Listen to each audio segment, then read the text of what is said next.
যেটা শুনলে তোমার হৃদয় কেঁপে উঠবে। এই মা কখনো তার সন্তানকে আগুনে ফেলে দেবে?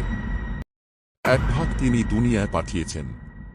আজকে আমি তোমাদের শোনাবো আল্লাহর এমন এক দয়া আর ক্ষমার গল্প, যেটা শুনলে তোমার হৃদয় কেঁপে উঠবে। যেটা শোনার পর তুমি বলবে, হ্যাঁ, আল্লাহ ছাড়া আর কারো কাছে ক্ষমা নেই। চলুন আজকে শোনা যাক সেই গল্প, আল্লাহর দয়া, আল্লাহর শক্তি, আর আমাদের প্রতি তাঁর ভালোবাসার কাহিনী। একবার নবীজি সাল্লাল্লাহু আলাইহি ওয়াসাল্লাম সাহাবীদের সামনে বসলেন। চারপাশে নীরবতা। সাহাবীদের চোখ নবীজির দিকে।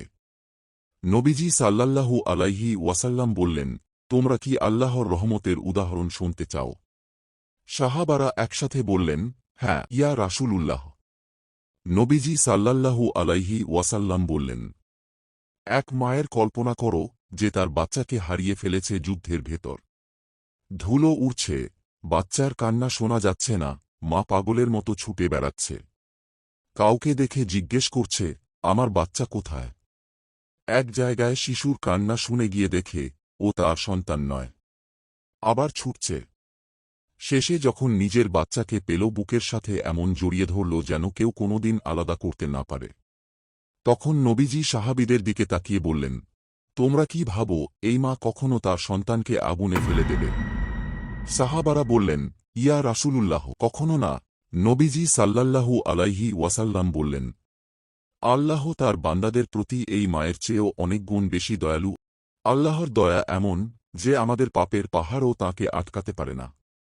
আমাদের ভুল, অপরাধ, গুনাহ সবকিছু সত্ত্বেও তিনি আমাদের ভালোবাসেন। তিনি চান আমরা ফিরে আসি, বলি, হে আল্লাহ, আমি মাফ চাই। কুরআনে আল্লাহ বলেন, হে আমার বান্দারা যারা নিজেদের উপর অত্যাচার করেছ, আল্লাহর রহমত থেকে নিরাশ হয়ো না।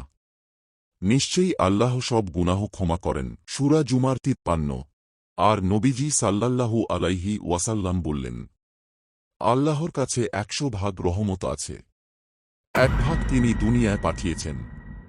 সেই এক ভাগের কারণে মায়েরা তাদের বাচ্চাকে দুধ খাওয়ায়, পশুরা তাদের বাচ্চার যত্ন নেয়।